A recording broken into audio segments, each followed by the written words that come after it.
आप सभी जानते हैं ये कंसेप्ट क्लियरिंग क्लास है।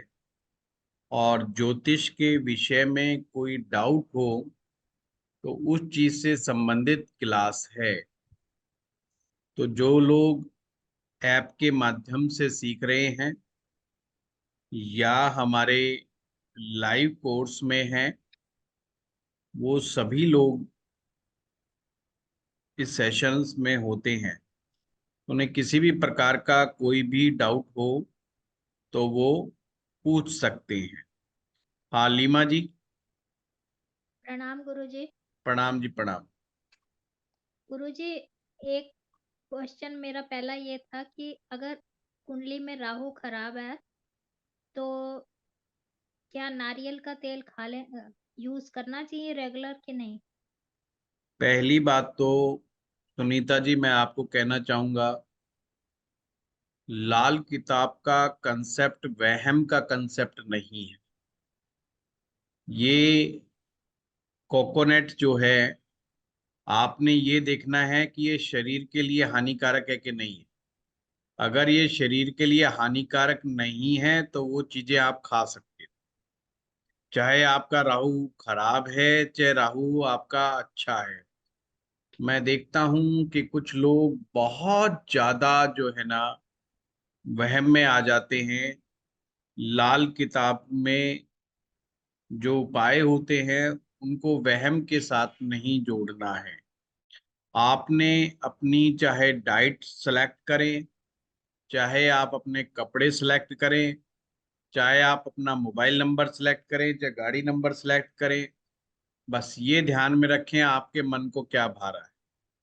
चाहे आपका कोई ग्रह कहीं पर भी किसी भी तरीके से बैठा हो, पर क्या है कि सोशल मीडिया का जमाना है तो कई तरह की चीजें भी मार्केट में घूमती रहती हैं, जिनसे प्रभावित होकर के स्टूडेंट अक्सर हमसे भी पूछ लेते हैं।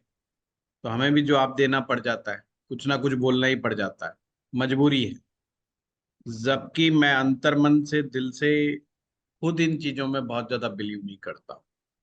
मैं अपना भोजन कभी भी ये सोच के नहीं सिलेक्ट करता कि ये मेरे कौन से ग्रह को खराब करेगा। मैं ये देख के सिलेक्ट करता हूँ कि कौन सा भोजन है जो अच्छे से डाइजेस्ट हो जाएगा, जिसके साथ मैं कंफर्टेबल हूँ। हाँ, मैं प्योर वेजिटेरियन हूँ, वो एक अलग बात है।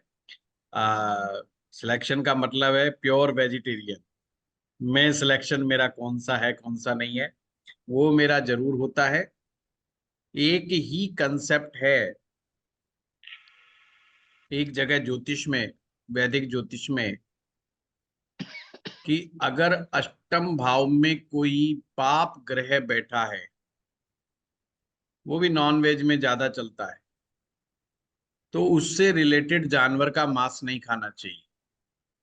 जैसे राहु आठवें में बैठा है तो उस व्यक्ति को मछली नहीं खाना चाहिए। तो इस तरीके से कुछ चीजें मेंशन हैं।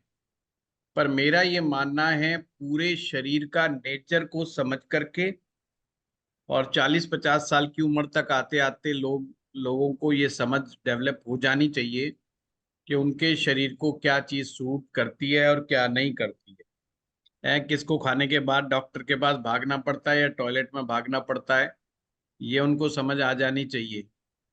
और अगर इतना भी कॉमन सेंस नहीं है तो उनको ज्योतिष को फॉलो नहीं करना चाहिए, कम से कम। मैं अक्सर कहता हूं, एस्ट्रोलॉजी आपको कॉमन सेंस डेवलप करके देती है। एस्ट्रोलॉजी में कहीं नहीं लिखा कि किसी व्यक्ति को वहम में पड़ना चाहिए। ये हमेशा ध्यान रहे। ज्योतिष का मतलब ही क्या क्या है? ज्योति, द लाइट। ईश यानी भगवान, रोशनी के भगवान। यानी कि एक ऐसी विद्या जो आपको अंधकार से प्रकाश की तरफ लेकर के जाती है, ना कि अंधविश्वास की तरफ लेकर के जाती है।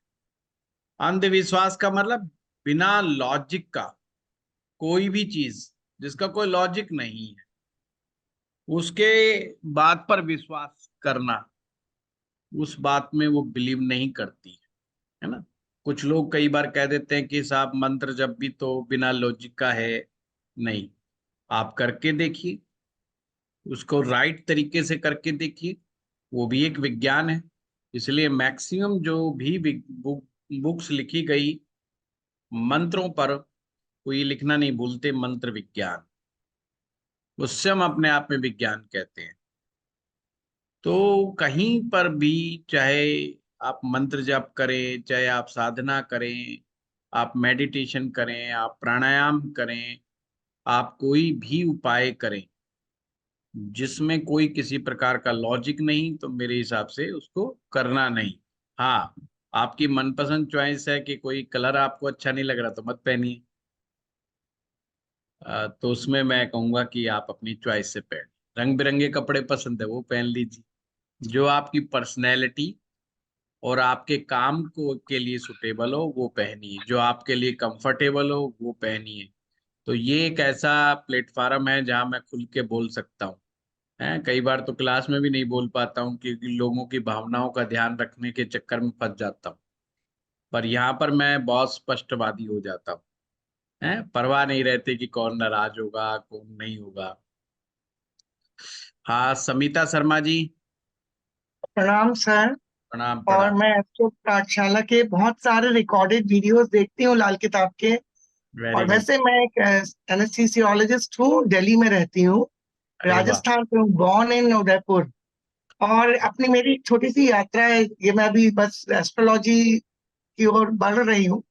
उसमें बहुत नई हूँ आपके अनुसार, लेकिन आपके एस्ट्रो पाठशाला के जो भी रिकॉर्डेड कोर्सेज लिए हैं, और गुरुजी आपके जो मैं सुनती हूँ अपूर्व है, अपूर्व। तो मैं थैंक यू। बहुत आभार व्यक्त करना चाहती हूँ। और मेरी ईश्वर से ये प्रार्थना है कि मैं उन कोर्सेज को देख सकूं। होता क्या है कि मुझे पढ़ने की चाहत होती है, समय का अभाव होता है, लेकिन जैसा आपका आपका जो स्टाइल जो भी आप बोल रहे हैं वो इतना इम्पोर्टेंट है कि मतलब विधि विधि विधान तो करना चाहिए, मैं ये नहीं कह रही, लेकिन बिल्कुल भी कोई डाउट, डाउट इज डेरोगेटरी। तो उसी तरीके से आपका जो टीचिंग भी है और बाकी भी जो मेंटोर्स है सर, बहुत अपूर्व है। मैं बस आभार व्यक्त करना चाहती हूँ। मैं बहुत नई हूँ, maybe I have just join this platform as student, and मैंने टेलीग्राम का आज पहला ये लाइव देखा कोर्स कि आप कर रहे हैं, तो मेरी बड़ी इच्छा हुई sir. Thank you thank so you. Much. Thank you. Thank you so thank you. Much sir. आपका स्वागत है। और हमारे एक स्टूडेंट हैं बिल्कुल, वो भी आप ही की लाइन की हैं और डॉक्टर हैं, डॉक्टर गुंजन। वो भी अच्छा, एस्ट्रोलॉजी सीख रही है। हाँ और मैंने देखा गांव था सर, वो में। भी ऑपरेशन थिएटर, मतलब मैंने देखा था कि one of the recorded courses में आपने सुरभि या मे बी कुछ नाम, तो आई वाज थिंकिंग अच्छा, so there is one, she was attending from OT, और मे बी हाँ, सम डॉक्टर कोविड पीरियड में आपके साथ यस शायद यस। बेसिक एस्ट्रोलॉजी में। जी जी जी जी जी। जी सर। तो फोर्टिस हॉस्पिटल में है वो, गुड़गांव में। अच्छा जी सर, अच्छा अच्छा। बहुत बढ़िया। हाँ सर, बड़ी इच्छा होगी कभी भी कहीं मिले, जरूर लेकिन जरूर। चलिए। मैं तो यही मानती हूँ सर, जब इन प्लेटफॉर्म्स पे देखती हूँ ना, तो मैं ये बिल्कुल आभास करती हूँ कि मैं आपको सामने देख रही हूँ। और थैंक यू। मिलना थैंक होगा तो ईश्वर ने चाहा तो जरूर मिलेंगे, लेकिन जरूर आपकी जो जरूर। नॉलेज है ना सर, बहुत बहुत डीप है। और आप बहुत अच्छा कन्वे करते हैं, बहुत अच्छे क्वेश्चन आंसर सेशंस रहते हैं। Thank you so much sir. Thank you. Thank. हाँ, सुनीता वर्मा जी। गुरुजी मेरा एक क्वेश्चन रह गया था। हाँ, और एक मिनट आ रहा हूँ सुनीता जी, दोबारा आऊंगा आपके पास।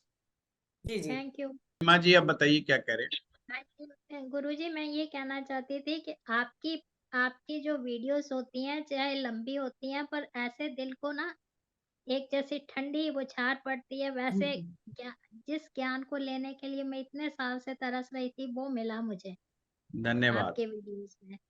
और दूसरा ये मैं पूछना चाहती थी कि जो जेमस्टोन्स होते हैं उनका असर कितनी देर में शुरू होता है, एक अच्छा जेमस्टोन जो लिया हुआ हो। बहुत अच्छा प्रश्न है। जेमस्टोन जो होते हैं, उनके सबके काम करने के टाइमिंग अलग अलग है। सबसे पहले मैं माणिक्य की बात करता हूँ। माणिक्य कम से कम 2.5 महीना समय लगा देता है अपने असर को दिखाने दिखाने में। मोती कम से कम 3 महीने का समय लगा देता है अपने असर को दिखाने के लिए। मूंगा कम से कम 28 दिन का समय लेता है। पन्ना कम से कम 1 महीने का समय लेता है। डायमंड 7 दिन से लेकर के 21 दिन का समय ले सकता है। 7 days to 21 days। कभी कभी महीना भी ले लेता है कुछ केस में, वो depends on quality of diamond. नीलम है वो सबसे फास्ट है। वो 24 घंटे से लेकर के 72 घंटे तक के बीच में रिजल्ट दिखा सकता है। यानी पूरा एक दिन 24 घंटे का से लेकर के 3 दिन तक के बीच में अपना असर दिखा सकता है। गोमेद 7 दिन से लेकर के 21 दिन। केतु लंबा समय खींच जाता है, यानी कि लसुनिया कैटसाई वो 2-2.5 महीने तक भी ले जाता है। अच्छा, ये जो टाइमिंग मैं बता रहा हूँ मैं ये मान करके बता रहा हूँ कि ये रतन अच्छी क्वालिटी के होंगे। अगर रतन की क्वालिटी अच्छी नहीं होगी तो भी मामला गड़बड़ हो जाता है, फिर वो 6 महीने में भी असर नहीं दिखाता है। जैसे सिंथेटिक पुखराज, सिंथेटिक नीलम, जेमस्टोन सिंथेटिक बहुत बनने लग गए हैं। उनको अलग अलग नामों से पुकारा जाता है। किसी को कह दिया जाता है चाट लगा हुआ माल, किसी को कह दिया जाता है बैंकॉक का है, किसी को कह दिया जाता है रंगा हुआ है। कुछ भी अलग अलग नामों से होता है, पर वो ओरिजिनल नहीं होते, सिंथेटिक होते हैं। यानी उनमें प्योर वो ताकत नहीं होती जो एक ही ओरिजिनल जेमस्टोन्स में होती। ओरिजिनल जेमस्टोन को प्राप्त करना भी अपने आप में बहुत बड़ी सिरदर्दी है। वो भी एक चैलेंज है। और रूबी में तो बहुत बड़ा चैलेंज है, खास करके इंडिया में अच्छे माणिक नहीं मिलते हैं। नकली माणिकों का बोलबाला बहुत ज्यादा है। ग्लास फील्ड माल बहुत ज्यादा आता है। ग्लास फील्ड का मतलब उनमें कांच फूट के भरा जाता है। बड़ा भारी चक्कर टेढ़ा है। जो लोग इस लाइन को जानते हैं समझते हैं वो इस चीज को महसूस कर सकते हैं, क्योंकि मेरा 20 साल से रतन के साथ पाला पड़ा है। और बहुत अच्छे अच्छे व्यापारी जो रत्नों के मेरे संपर्क में रहे हैं, से जो दिव्य ज्ञान मिला है नकली और असली का, तो मैं ये समझता हूँ कि ये बहुत कम ज्योतिषियों को पत्थरों की पहचान है। और इवन वो भी बेचारे नहीं पहचान पाते, और जो ये जेमस्टोन्स विक्रेता होते हैं वो उन्हीं को चूना लगा के चले जाते हैं। और क्लाइंट समझता है ये ज्योतिषी ने जानबूझ करके करा, हमें गलत गड़बड़ चीज दे दी, जबकि एक्चुअल में उनको खुद को भी मालूम नहीं होता कि ये चीज गड़बड़ है। वो बस अपने प्रॉफिट को देखते हैं और उससे ज्यादा उनको आइडिया भी नहीं होता है। तो ये चैलेंज तो है जेमस्टोन। बाकी असर मैंने बता ही दिया आपको कौन सा कितने दिन में असर करता है। नीलम वैसे तो हर रतन बहुत अध्ययन करके, सूक्ष्म अध्ययन करके ही आपको धारण करना चाहिए। बिना उद्देश्य के रतन ना धारण करें, बिना विश्लेषण के रतन धारण नहीं करना चाहिए, भूल करके भी नहीं, गड़बड़ हो जाती। तो इनका जो ओरिजिनल रतन है न, अगर ओरिजिनल नहीं है तो फिर तो पहने रखो, कोई फर्क नहीं पड़ता। क्योंकि ना उसका इफेक्ट है ना कोई साइड इफेक्ट है। जिसका इफेक्ट ही नहीं उसका साइड इफेक्ट भी क्या होगा। दूसरा, जो अगर असली रतन पहन लिया और गड़बड़ पुखराज पहन लिया तो फिर दिक्कत हो सकती है। हाँ संजीव राणा जी। पुखराज कितने दिन में करता है सर? पुखराज भी कम से कम महीना ले जाता। अच्छा जी। और ये जो दूसरे उपरतन कहे जाते हैं, इनका तो फिर इसका मतलब कोई महत्व नहीं हुआ। उपरतन का तो वैसे ही वो खुद ही कहते हैं कि 10-20% रिजल्ट मिल जाए तो मिल जाए। अच्छा जी। हाँ, और सर एक लास्ट उपरतन क्वेश्चन ये पहने था जाते हैं अपने खुद की खुशी के लिए। अच्छा जी। हाँ, कि चलो कुछ ना तो ना सही, हाथ तो कम से कम हाथों में अंगूठियां होंगी तो धनवान तो लगेंगे, और कुछ हो ना हो बिल्कुल। कि बंदे ने अंगूठियां सर पहन रखी हैं कि पैसे वाला आदमी है। एक लास्ट और क्वेश्चन, अगर जी आप इजाजत दें। हाँ हाँ बताइए। ऋणों का उपाय जो किया जाता है वो औरतों के लिए किसका सिलेक्ट किया जाता है? कुछ औरतें मैरिड किसका होती हैं, उपाय? कुछ शादी ऋण किसका उपाय? ऋण ऋणों का उपाय जैसे अच्छा, कोई ऋण का उपाय। हाँ हाँ। फैमिली, कौन सी फैमिली लेनी चाहिए जिसमें अगर लेडी तलाकशुदा है, डाइवोर्सी है और वो है उससे कोई फर्क नहीं पड़ता, पुरुष हो या स्त्री हो, कोई फर्क नहीं पड़ता। सभी अपने अपने ऋण का अपने हिसाब से उपाय कर सकते हैं।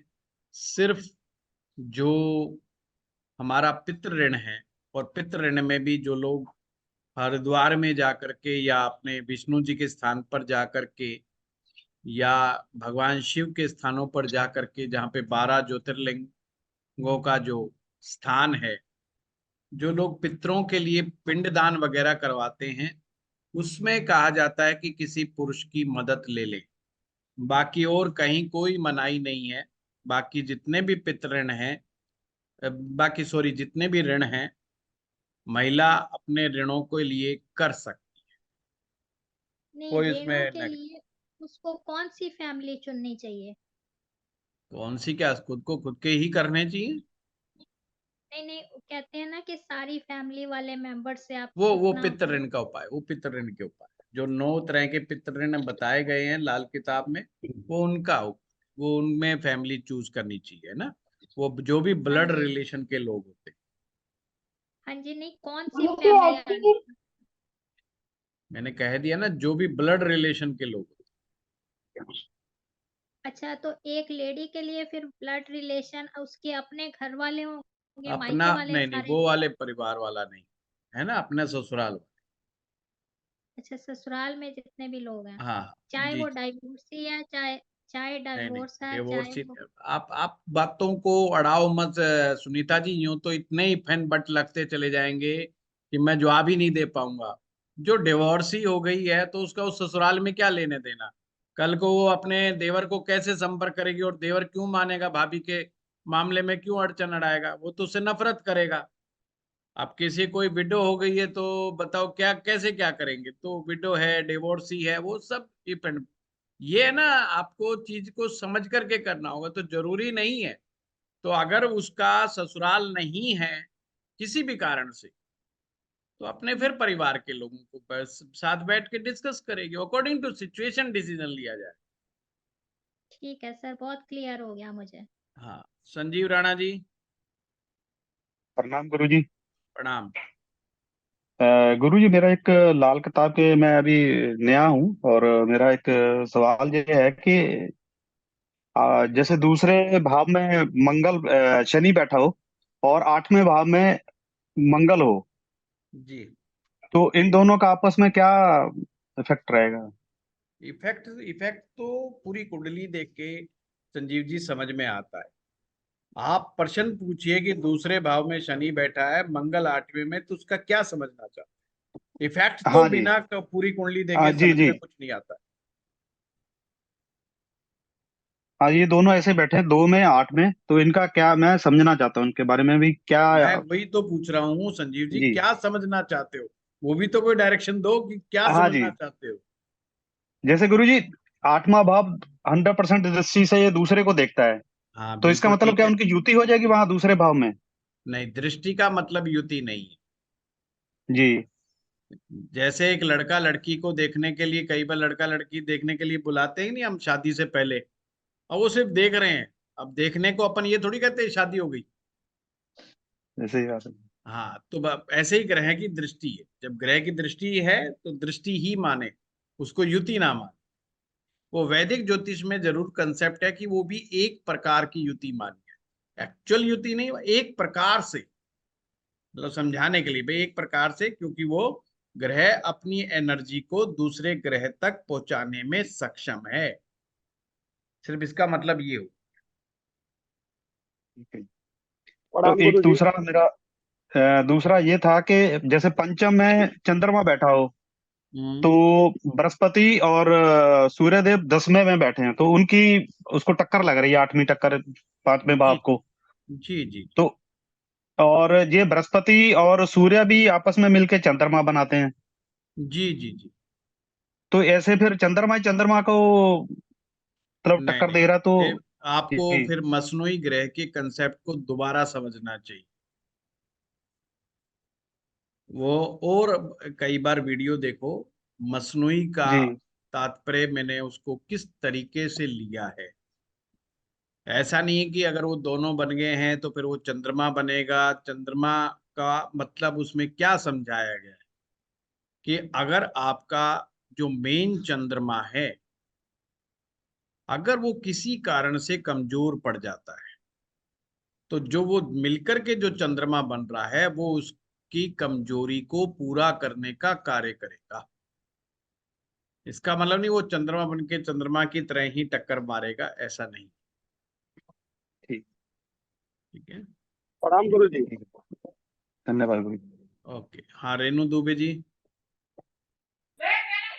नमस्कार सर। नमस्कार। सर आपने ऋण का बताया जैसे अभी, तो ऋण को कितने दिन तक उपाय करना चाहिए सर, इनके कितने साल तक करना चाहिए? डिपेंड अपॉन कि सीवियरिटी क्या है उस ऋण की, कितना सीवियर जी ऋण सर। बना हुआ है, उसके सर जैसे हिसाब पितृ से ऋण बहुत डिसाइड सीवियर होता है। है। जी हाँ, सर। 3 साल से 5 साल तक भी समय लग सकता है, कभी कभी 7 साल का भी समय लग जाता जी सर। सर और मंगल वध में आपने बताया कि 1 साल के लिए है। उपाय देखो, करते हैं सर, जैसे। मंगल जी सर। नहीं, देखो, पहली बात तो मंगल बद जो है, मैंने एक बड़ा अच्छा एक दिन क्लास ली थी जिसमें मैंने कहा था कि मंगल बद एक्चुअल में है क्या। जी मंगल सर। बद आपके स्वभाव को खराब करता है। सबसे अच्छी रेमेडी ये है कि वो व्यक्ति अपने स्वभाव में बदलाव लेकर के आए। जी जब तक सर। वो अपने स्वभाव में बदलाव नहीं लेके आएगा, कोई रेमेडी वर्क नहीं करेगी। केवल रेमेडी के सहारे से कुछ नहीं होना। ये बिल्कुल वैसे ही मधुमेह की तरह का रोग है, जिसके डायबिटीज हो गई आपको, और आप सिर्फ दवाइयों के भरोसे पे बैठ जाओ कि सुबह गोली ले लो, शाम को गोली ले लो, और एक ना एक दिन डायबिटीज बिल्कुल ठीक हो जाएगी। नहीं साहब, वहाँ पे एक्सरसाइज भी करनी पड़ेगी, डाइट भी फॉलो करनी पड़ेगी, जी सर। और अपनी सोच में भी परिवर्तन पैदा करना पड़ेगा। तो दवाई जो है कम भी हो जाएगी, हो सके तो परमात्मा चाहे तो छूट भी जाएगी। जी बिल्कुल सर। ऐसा ही मंगल बद का केस है।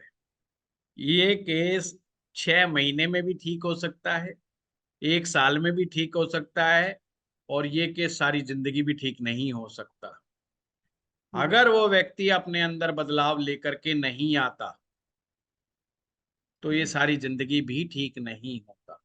मैंने ऐसे ऐसे केस देखे हैं, ये लोग बूढ़े हो जाते हैं, जिनका मंगल बद होता है, उनमें सुधार नहीं होता। भरी जवानी में तो उनको लगता है कि दूसरे लोग ही गलत हैं जिनसे मैं व्यवहार करता हूँ। बुढ़ापे में सारा परिवार मिलके उनको अकेला छोड़ देता है। मतलब कोई परिवार में उनसे ज्यादा मगज नहीं मारता। वो कहता है ये पड़ा पड़ा रहने दे, ठीक है, हमारा बाप है, पिता है, जो है, इसको बस इसकी एक कान से सुनो, दूसरे से निकालो, इसके साथ ज्यादा चक्कर में मत पड़ो। हमारे पास ऐसे बड़े बुजुर्ग लोग बहुत आए हैं जिनके मंगल बद हैं, और उनके परिवार में वो अक्सर कहते हैं कि बेटे ने बात करना बंद कर दिया, बेटी ने बात करना बंद कर दिया। और हाँ, अपनी पत्नी से तो उनका झगड़ा चल ही रहा होता बहुत लंबे समय से। तो परिवार भी एक समय पर आकर, भाइयों से नहीं बनती है उनकी, तो वो एक समय पे आके एक अकेले हो जाते हैं। क्योंकि जवानी में तो चलो कुछ लोगों को काम होता है, उनसे तो मुंह से उनकी सहन भी करते रहते हैं। किसी कंपनी में, किसी सरकारी नौकरी में, किसी अच्छे पद पर होते हैं तो लोग अपना उल्लू सीधा करने के लिए उनकी सुन भी लेते हैं। जी सर। पर जब वो रिटायर हो जाते हैं, आफ्टर रिटायरमेंट, तो सबको मौका मिल जाता है कि अब ये हमारा कुछ नहीं कर सकता, तो इसको अब ये सिवाय बोलने के अभी हमारा कुछ नहीं बिगाड़ सकता। तो वो बोलने के लिए ही छोड़ के साइड में हो जाते हैं। तो ये एक ऐसी लाइलाज बीमारी है मंगल बद। ये अगर जितना सीवियर होता चला जाएगा, ध्यान से समझिएगा, जितना ज्यादा सीवियर होता चला जाएगा, उतना ही ज्यादा गड़बड़ हो जाएगा। इसको अपने रूपांतरित होने के अलावा इसका कोई तोड़ नहीं है। जब भी मंगल बात दिमाग में आए तो डायबिटीज दिमाग में आ जानी चाहिए कि ये डायबिटीज की तरह है। यहाँ जब तक खुद नहीं बदलेंगे, जब तक मामला नहीं बदलने वाला। तो समझ में आ जाएगा कितने दिन ये चलेगा। मैं अक्सर मंगल बद का 1 साल के लिए उपाय बताता हूँ कि कम से कम मंगल बद वाले को 1 साल उपाय का, इसका मतलब होता है 1 साल उपाय के साथ वो अपने आप को बदलाव करे, ताकि उसको अपने आप को बदलने में थोड़ा सा मदद मिल जाए। बिना उपाय के तो वो बदलने को भी तैयार नहीं। उपाय जो होता है मंगल बद का, चाहे आप 3 उपाय करें, 4 करें, 10 करें, वो सिर्फ आपको प्रेरणा देता है कि आप अपने अंदर परिवर्तन लेकर के आ जाएं। और वो नहीं तैयार होता तो फिर नो रेस्पॉन्स, फिर उससे कुछ लेना देना। जी सर। ठीक है। सही है। हाँ विशाल सिन्हा धन्यवाद जी। सर। सर एक कुंडली में बेसिकली बुध जो है वो राहु और सूर्य के साथ है, तो बुध फंस गया राहु के साथ।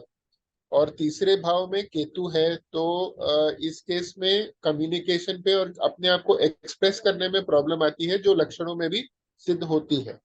जी तो अब इसका उपाय व्यक्ति कैसे करे? मतलब इसमें जैसे बुध भी फंसा है, तो अब अपने को उपाय बुध का करना है या राहु केतु का करना है या तीसरे भाव का करना है? बुध को ताकत देनी है, अच्छा। सूरज को ताकत देनी है, राहु को कमजोर बनाना है। अच्छा। जी।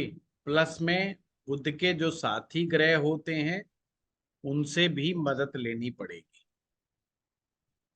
जैसे अच्छा। शुक्र है, शनि है, इन ग्रहों से भी मदद लेनी पड़ेगी। अच्छा। और सर तीसरे भाव का कोई कुछ कर सकते हैं, क्योंकि वहां पे केतु बैठा हुआ है? तीसरे भाव का जो केतु है वो खराब अवस्था का माना जाता है, हम्म। तो बजाय हम केतु को पकड़ें, बेटर है कि नवम भाव के राहु को पकड़ें हम। क्योंकि अगर राहु को कुछ हद तक ठीक बनाने में कामयाब रहे तो केतु ऑटोमेटिक ठीक हो जाएगा, केतु ऑटोमेटिक ठीक हो जाएगा।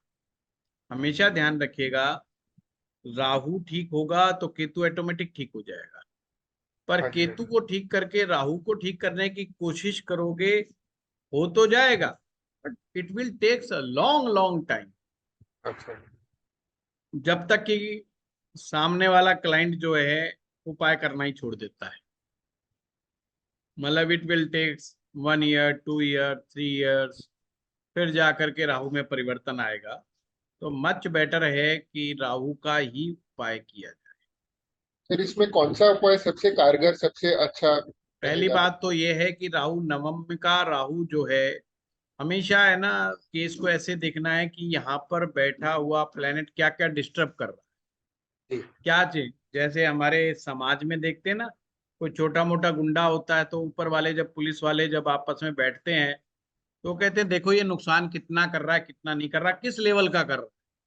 वो देखते हैं यार कुछ नहीं, ये है ना छोटी मोटी मारपीट रेडी दाढ़ी वालों से कर लेता है। तो पुलिस वाले डिसाइड क्या करते हैं कि एक दिन जाएंगे, इसको हड़का देंगे, इसको समझा देंगे, थोड़ा घुड़की दे देंगे इसको। पर वो डिसाइड नहीं करते कि इसको बंदूक से मार देंगे। फिर थोड़े समय बाद रिपोर्ट आती कि रेडी रेडी वाले छोड़ो, अब तो ये दुकानदारों को लूटने लग गया। तो कहेंगे भाई इसको उठाओ और बंद करो। बंद करा, जमानत पे बाहर आ गया तो उसने देखा नहीं, ये तो अब लोगों से उगाइयां करने लग गया, बड़े बड़े लोगों को भी पकड़ने लग गया। तो पुलिस वाले कहते हैं अब थोड़ा मामला बढ़ता जा रहा है, ये धीरे धीरे मामला गड़बड़ होता जा रहा है। और एक समय आता है कि they decide with the permission of the government इनको सही जगह पहुंचाया जाए, तो वो भी काम किया जाता है। ऐसे ही ज्योतिष में भी ये देखिए कि कोई ग्रह किसी भाव में बैठा है, किसके साथ बैठा है, वो क्या डिस्टर्ब कर रहा है। तो 9th हाउस का राहु जो है, 9th हाउस को, पूरे हाउस को डिस्टर्ब कर देता है। प्लस वो जिस भी ग्रह के साथ लेकर के बैठा उन सबको भी डिस्टर्ब कर देता है। तो नवम भाव का राहु बहुत बुरी तरीके से तबाही मचा देता है, बशर्ते कि वो राहु जब ही ठीक हो सकता है, ठीक का मतलब कम डैमेज करेगा अगर कुंडली में बुध पावरफुल हो। बुध तो बुध वहीं के बैठा है। साथ, बुध पहली प्रायोरिटी है, बुध पावरफुल होना चाहिए। सेकंड, मंगल पावरफुल होना चाहिए। अगर ये दो प्लेनेट पावरफुल हैं तो नवम भाव में बैठा हुआ राहु कम डैमेजिंग होता है, डैमेजिंग होता है बट बहुत कम होता है, यानी उसमें फ्लेक्सिबिलिटी आ जाती है। और अगर ये दो ग्रह अगर सही ढंग से नहीं काम कर रहे हैं तो फिर मंगल, सॉरी, ये जो राहु है ये बहुत ज्यादा दिक्कत देता है। अब ऐसे में डिपेंड करता है कि क्या ये राहु वर्षफल में भी किसी ऐसे भाव में आ गया क्या, पहले में, पांचवें में, नौवें में, तो फिर इसको उस साल के लिए बिल्कुल डाउन करने की आवश्यकता हो जाती है। जैसे राहु की चीजों का जल प्रवाह करना, या अगर हेल्थ पे बनाए बहुत ज्यादा, दिमागी समस्या पैदा कर दे ये, मानसिक समस्या पैदा कर दे ये, और दवाइयों पे इंसान चला जाए, तो फिर उसकी चीजों को लेकर के जमीन में दबाना, फिर वो अकॉर्डिंग टू सिचुएशन वो डिसीजन लेना पड़ता है कि उस साल के लिए राहु को कमजोर करने के लिए क्या क्या हम कर सकते हैं। अगर वो ज्यादा डैमेजिंग नहीं है तो केवल और केवल चंडी पाठ या दुर्गा सप्तशती का पाठ या दुर्गा चालीसा का पाठ भी वर्क करेगा। वो बुध डिपेंड्स ऑन, साथ। हाँ, बुध और मंगल दो चीज डिसाइड करेंगी कि इस राहु के साथ हमें क्या करना है। नहीं सर, मतलब बुध राहु, तो राहु के साथ वहीं बैठा है ना। हाँ नहीं न, वो तो फिर खुद ही डिस्टर्ब है ना, तो बुध तो डिस्टर्ब हाँ हो जी, गया। हाँ जी, हाँ जी, हाँ जी। हाँ हाँ, वो तो बुध को तो डिस्टर्ब ही कर दिया ना उसने। साथ बैठे हुए की बात नहीं कर रहा मैं, जो अलग से अगर बुध हो किसी का। जैसे एक मैंने वीडियो बनाया था, नवम भाव में राहु, तो कुछ लोगों ने लिखा कि ये, क्योंकि उसमें कुछ नेगेटिव भी बोला गया था कि नवम राहु के बारे में, तो कुछ ने लिखा कि साहब ये तो मेरे से लक्षण कम मैच करते हैं, पूरे मैच नहीं करते। तो अब YouTube में जो लोग वॉच कर रहे होते हैं उनका कॉमन सेंस का हिसाब किताब ही थोड़ा सा इधर उधर मुझे लग जाता है कई बार। अरे भाई, राहु तुम्हारा नवम में जरूर बैठा है, पर अन्य ग्रह कहाँ बैठे हैं वो भी तो डिसाइड करेंगे। पर उनको ये मतलब नहीं है, वो कहते हैं कि हमारी चीज हमसे मिलनी चाहिए। भाई, राहु अकेला पर्सनैलिटी डिसाइड नहीं करता है कुंडली में, और आप अपनी पर्सनैलिटी में चीजें ढूंढ रहे हो। हम जब किसी सिंगल प्लेनेट के बारे में चाहे क्लास में बात करें या अलग से वीडियो बना करके बात करें, तो हम उस सिंगल प्लेनेट के ऊपर ही हमारा फोकस होता है। तो इफ एंड बट कई बार उनको नहीं पता हो पाते हैं, तो इस वजह से उनको लगता है कि यार ये तो चीजें गड़बड़ बता दी। जैसे हम कहते हैं कि नवम भाव का राहु या तो धार्मिक ही नहीं होता, मतलब अधार्मिक हो जाता है, नास्तिक हो जाता है, या कभी कभी धार्मिक होता है तो भटकाव बहुत रहता है उसमें। कभी हनुमान जी के पीछे दौड़ेगा, कभी दुर्गा जी के पीछे दौड़ेगा, कभी वो पीर पे मजार पर पहुंच जाएगा, कभी वो चर्च में पहुंच जाएगा और अपने आप को सेकुलर बताएगा, कभी वो नॉन सेकुलर हो जाएगा, तो उसका कुछ पता नहीं है सही सही कि एक्चुअल में क्या है। तो नाइन्थ हाउस के डिस्टर्ब होने का मतलब ही क्या हुआ, यही तो हुआ कि वो नहीं जानता कि right knowledge, spiritual knowledge, higher level का नॉलेज कौन सा है, इसलिए वो कंफ्यूज्ड है। हाँ, डॉक्टर योगेश पाटिल।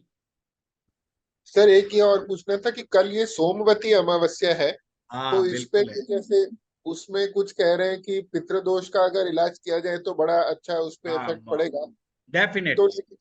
लेकिन सर ये पितृदोष का इलाज अपने को करना मतलब हरिद्वार ऋषिकेश में ही पड़ेगा या जहाँ रह कहीं रहे हैं पर, वहीं पे? कहीं कहीं गंगा जी हो।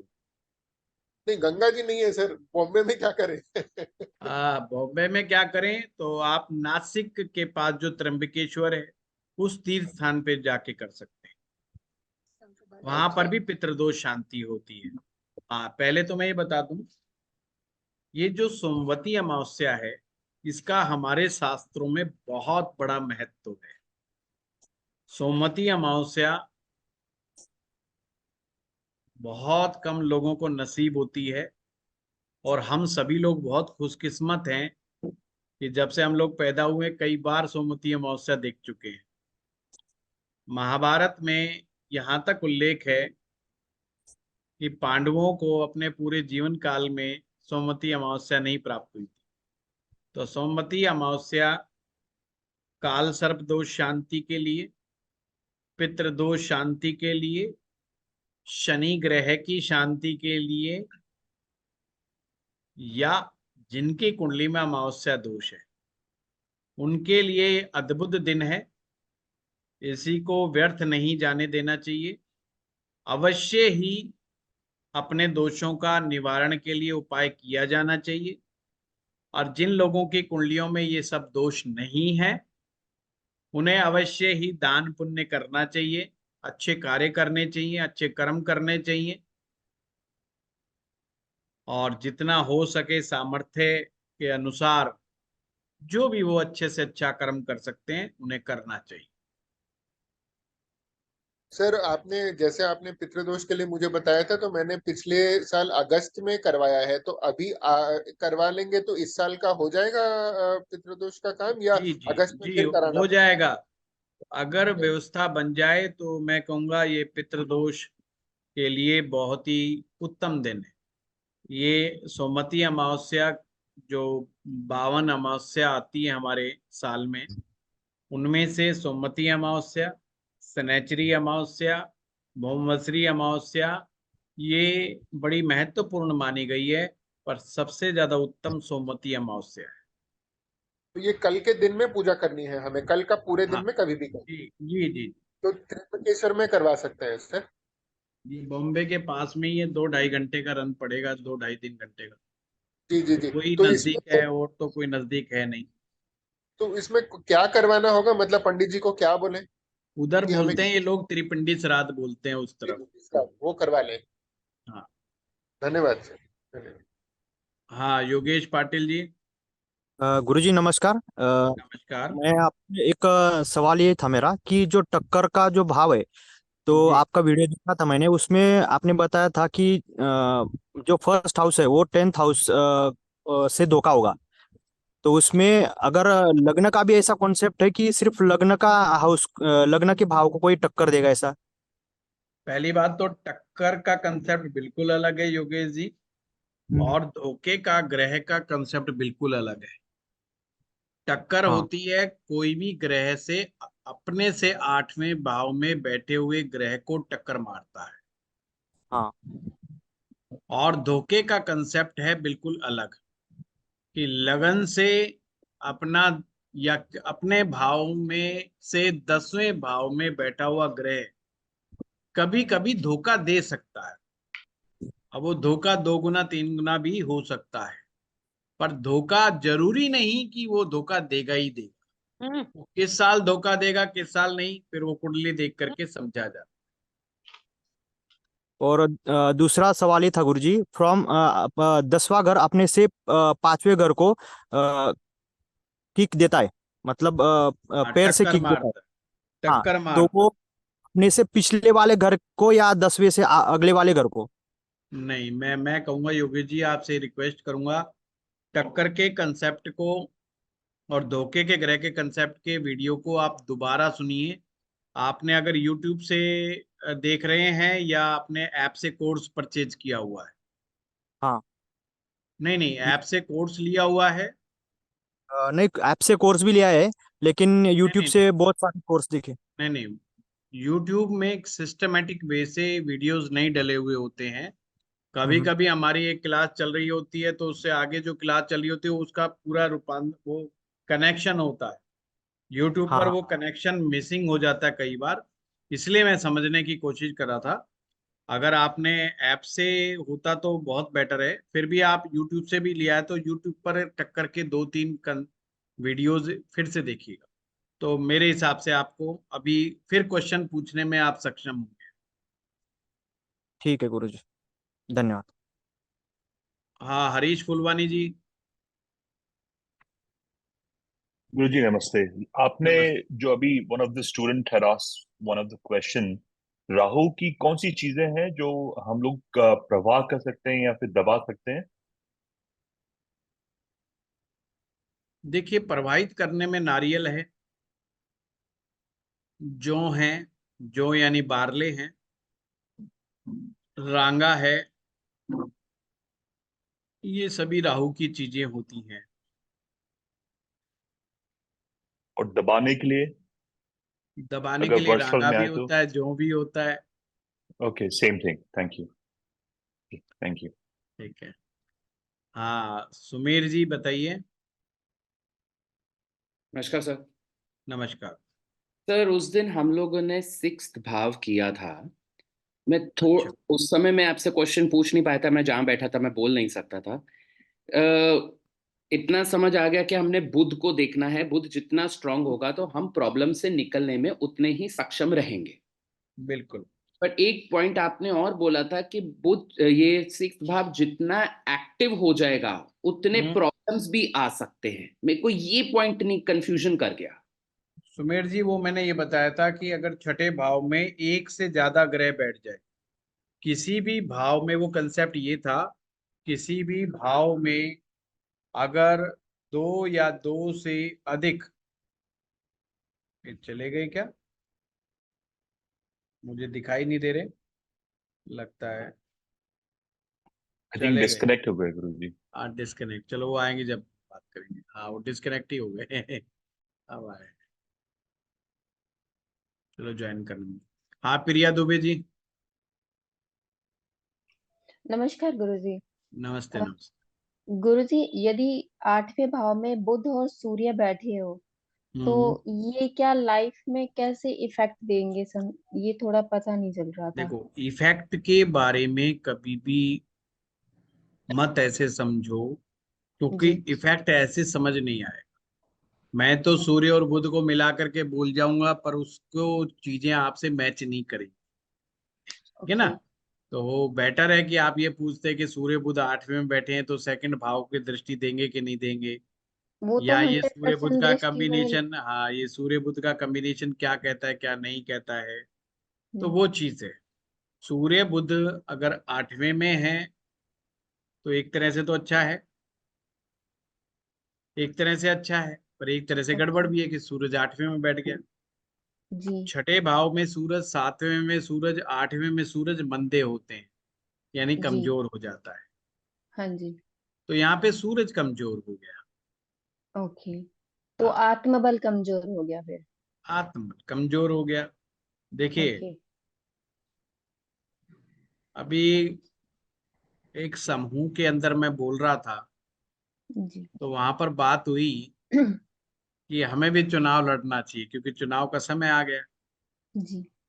तो मैं वहां पे कह रहा था, चुनाव जीतने के लिए तीन बातें बहुत जरूरी है। जी। पहला है दिमाग, जी। दूसरा है दिलेरी, और जी। तीसरा है धन। जिसके पास तीनों है वो पार जाएगा। जी। और संघर्ष करके कोई आगे आना चाहता है, तीन में से दो चीजें होना बहुत जरूरी है, और तीनों में कमजोरियां हैं, तो वो भूल के भी पॉलिटिक्स में ना घुसे। ऐसे ही सूर्य बुध जब 8वें में होते हैं तो ये जी। ऐसा व्यक्ति समझदार तो हो जाता है, पर दिलेरी बिल्कुल नहीं होती उसमें। तो वो ओके। बड़ी दिक्कत वाली बात है। और समझदारी तो के क्या साथ थोड़ी गुरुजी। बहुत दिलेरी ना हो तो वो व्यक्ति हम्म। ज्यादा सफल भी नहीं हो पाता है, ये भी एक समस्या है। तो दिलेरी मंगल से नहीं देखेंगे कि मंगल स्ट्रांग है या नहीं, ऐसा। सूरज भी तो है, सूरज भी तो राजा है। क्विक जी। Decision making. अब राजा थोड़ी पूछ पूछ के आता है कि अच्छा, मैं पहले अपने मंत्री जी से पूछ के आता हूँ कि क्या डिसीजन लूं। जी। जी। उसको जो मन करता है, जब वो दरबार में बैठा होता है तो जो मन करता है अपने हिसाब से डिसीजन लेता है। जी। तो ऐसा व्यक्ति उपाय सूर्य को बलवान करने के लिए कर सकता है। सूर्य को उपाय करने का बलवान तो सूर्य को बलवान बनाने का उपाय तो करना ही करना चाहिए। जैसे जल देना और गायत्री मंत्र, ऐसे उपाय। जल देने से सूर्य बलवान होता है, ये किसने कहा? हमने तो आज तक पढ़ा नहीं। मैंने भी नहीं पढ़ा, मैंने तो बस और पूछा देखो, है। जो बच्चे सुबह सुबह नहीं उठते थे ना, माँ बाप उनको ऐसे ज्योतिषी के पास लेके जाते थे, जो हर एक को एक ही उपाय जी। बताता था कि सूर्य को जल दो। तो माँ कहती हाँ थी जी। हमारी तो सुनता नहीं है, तो इसको पंडित जी के पल्ले डाल दो। तो वो कहता है अच्छा तू पास ढंग से नहीं हो जी। रहा, एग्जाम में क्लियर नहीं हो रहा, तो तू एक काम कर, तू सुबह सुबह जल दिया कर। है तो माँ खुश हो जाती कि इस बहाने जो है ये हाँ जी। जाग तो अच्छा। जाएगा। बाकी इसका चलन कहाँ से चला ये मुझे भी नहीं पता चला। नियम तो ये था कि पहले व्यक्ति मंत्र तो फिर साधना करे, और मंत्र साधना जी। के बाद उस सूर्य को जल अर्पित करे। ओके। तो 3 बार जो है सूर्य उपासना का विधान है।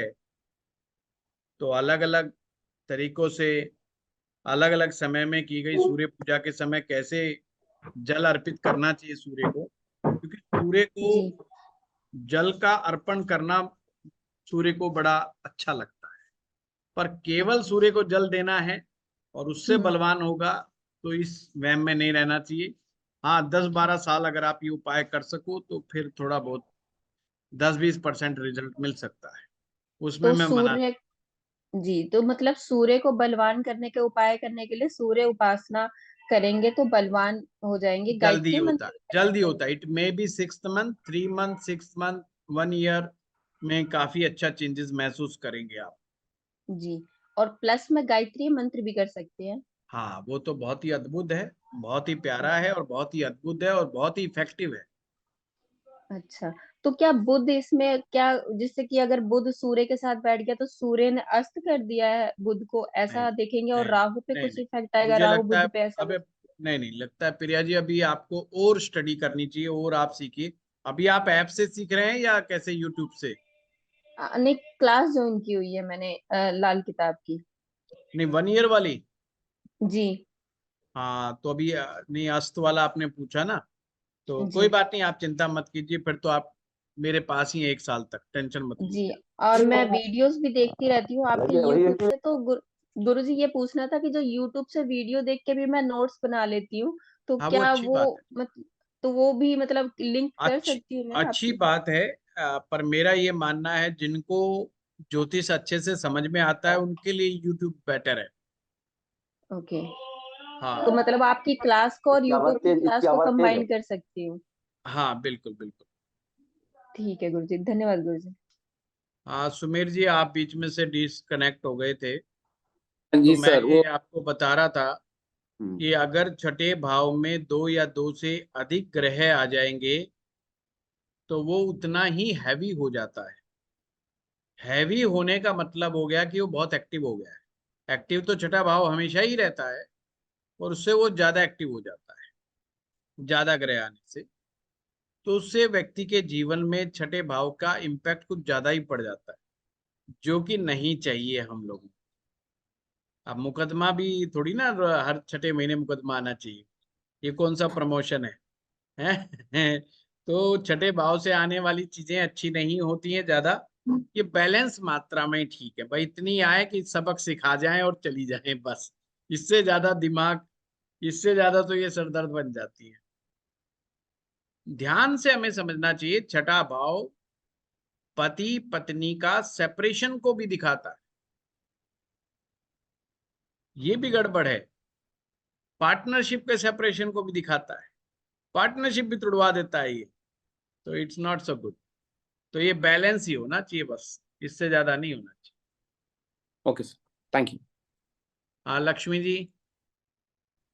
सर, अगर मेष लगन की कुंडली होती है और उसमें राहु बैठा है लगन में और मंगल बैठा अष्टम हाउस में, तो सर कौन सा राहु ने मंगल को खराब कर दिया? तो हम किस प्लेनेट के चैरिटी करेंगे और किसको वीक करेंगे, किसको स्ट्रॉन्ग करेंगे? राहु 8वें टक्कर मारेगा, और वो टक्कर मंगल को लगेगी, इससे मंगल डिस्टर्ब हो जाएगा।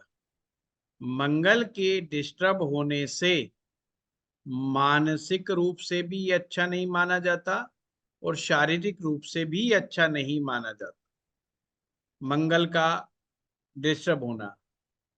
8वें मंगल में जब ये राहु से टक्कर खाता है, तो एक तो व्यक्ति को कॉन्स्टिपेशन की समस्या, आगे चल करके पाइल्स की समस्या, डाइजेशन से रिलेटेड दिक्कतें, ब्लड से रिलेटेड दिक्कतों का सामना करना पड़ता है।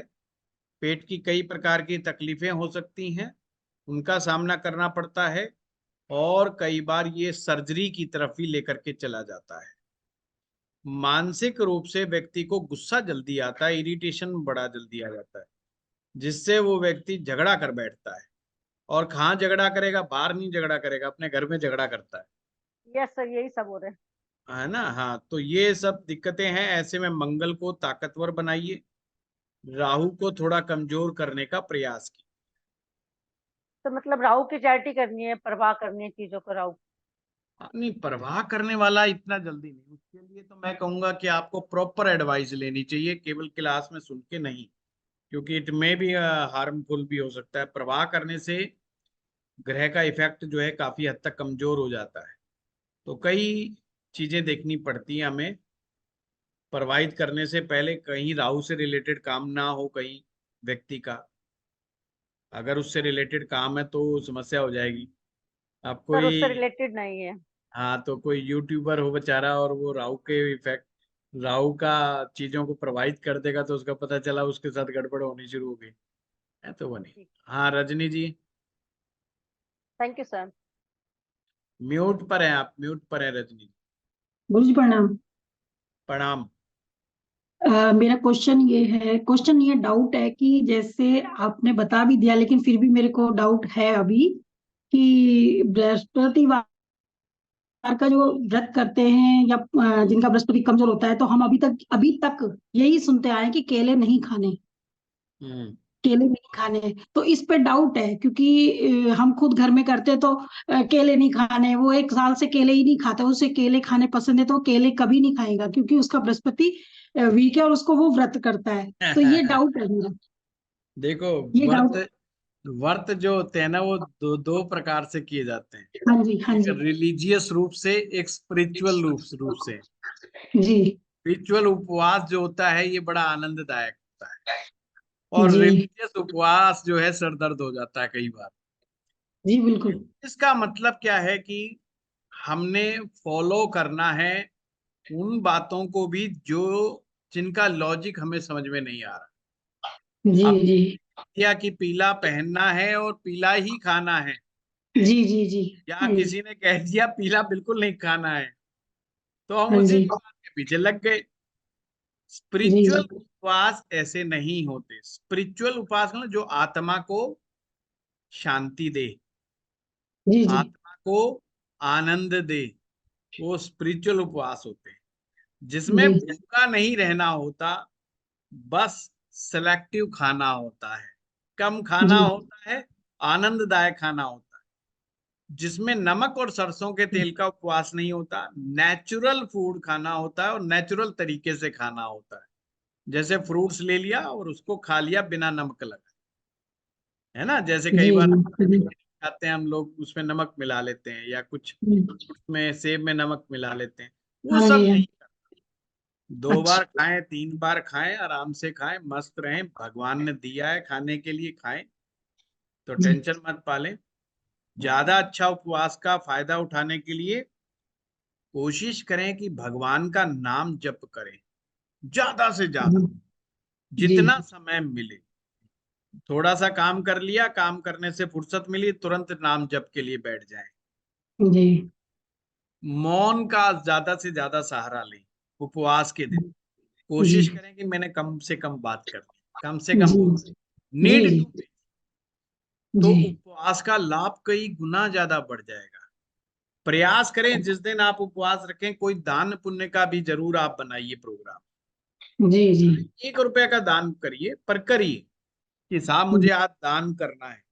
तो ये जी सब चीजें आपकी पर्सनैलिटी को चेंज करती हैं, है ना? आप रात भर टेंशन में रहें, अरे कल तो क्या करें, मेरा फास्ट है, अरे कल क्या बना के रखूं, अरे कुट्टू का आटा नहीं है, अरे घर में जी वो वाला फल नहीं है, अरे वो तो लाल नहीं है, वो तो पीला नहीं है, वो तो नीला नहीं है, और टेंशन बढ़ा ली आपने।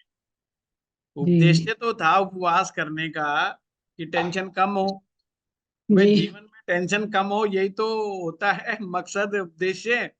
है ना, जी जी करने जी का कि कुछ अच्छा हो जाए हमारे जीवन में, और आप उपवास से एक दिन पहले से ही टेंशन में हो, तो फिर उस उपवास का महत्व ही खत्म हो गया ना। हाँ जी हमेशा ध्यान रखिए कि आपने संन्यास नहीं लिया है, जी आप गृहस्थ में रहते हो, आपको कार्य करने के लिए एनर्जी चाहिए।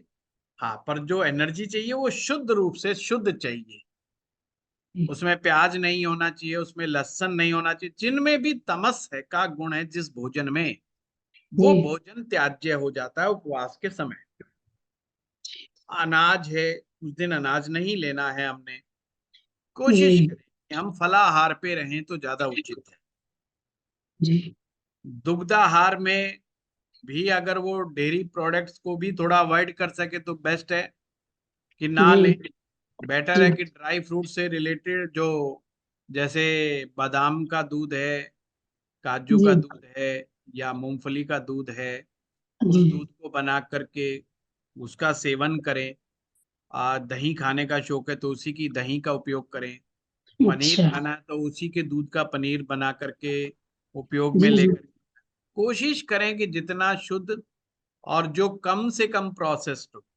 कम से कम प्रोसेस तो आपका जो है फल ही होता है, ठीक जी है ना। जी जी जी तो हाँ इस जी चक्कर में ना पड़े कि केला खा सकते कि नहीं खा सकते, जी है, जी जी चिंता सर ना जी करें। बस अपने ठीक शरीर को देखें और अपने मन को देखें और भगवान का जी नाम जपें, है ना, जब तो आत्मा तृप्त होगी ना। अच्छा हाँ भोजन जी खाने के बाद भी आदमी का मन खुश हो जाता है। जी तभी तो सही है लोग सर, शादियों में थैंक यू जब सर। जाते हैं ना कई दिनों के बाद, कहते हैं वाह आज तो हाँ मजा आ जी गया, है ना। बस वो मजे के चक्कर में ही तो है। जी धन्यवाद धन्यवाद। आप सब लोगों का। अगले संडे फिर मिलते हैं 11 बजे। सभी के आज जवाब हो गए। थैंक यू, धन्यवाद, नमस्कार सर। प्रणाम गुरु जी। प्रणाम।